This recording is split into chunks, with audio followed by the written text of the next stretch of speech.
గోదావరి జిల్లాలో ఓడిపోయిన పందెం కూడా కూర ఎలా చేయాలో ఇప్పుడు చూపిస్తాను. ఉల్లిపాయ మీద బౌల్ పెట్టుకోవాలి.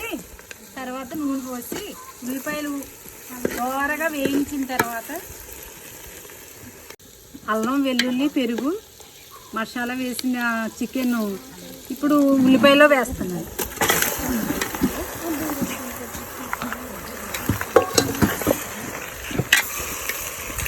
బాగా తిప్పాలి. తిప్పి 10 నిమిషాలు మూత పెట్టి మగ్గనివ్వాలి. ఇది పందెం కోడి లెగ్ పీస్. చెప్పు మీద మూత పెట్టాలి. చెప్పండి.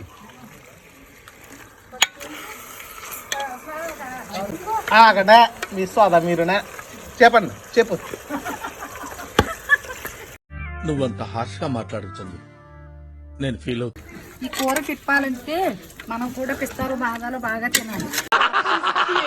ఇప్పుడు ఇలా కలుపుతూ చూసుకుంటూ ఉండాలి. ఒక అరగంట వాటర్ అంతా అయ్యే వరకు బాగుంటుంది. ఇలా కంచెది పోయిన దొరికినది చాలు. మళ్ళీ కారం వేసి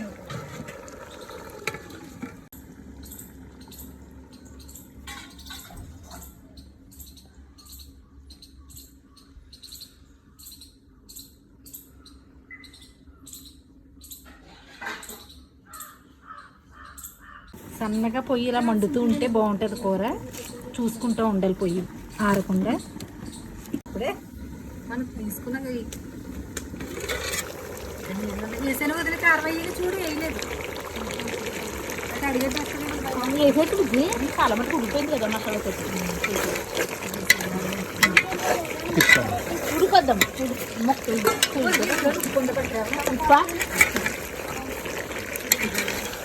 దగ్గర పడిన తర్వాత 3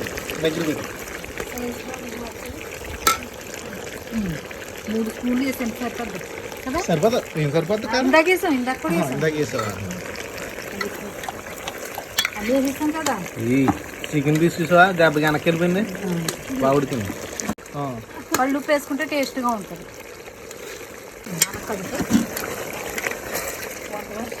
ఇప్పుడు వాటర్ వేసుకోవాలి. కొంచెం కూర పూర్తిగా ఉడకడానికి కొంచెం వాటర్ కూడా వేసుకోవాలి.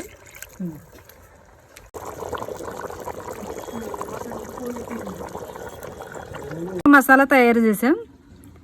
ధనియాలు, జీలకర్ర, లవంగాలు, గసగసాలు, దాల్చిన చెక్క, జీడిపప్పు ఇలా చేసుకుంటే బాగుంటుంది కాజు కూరకి. మసాలా వేసుకున్నాం. కూర కంప్లీట్ అయింది. అయినా కూడా దింపకుండా ఇలా పొయ్యి మీద ఉంచుకుంటే ఇంకా బాగా టేస్టీగా ఉంటుంది.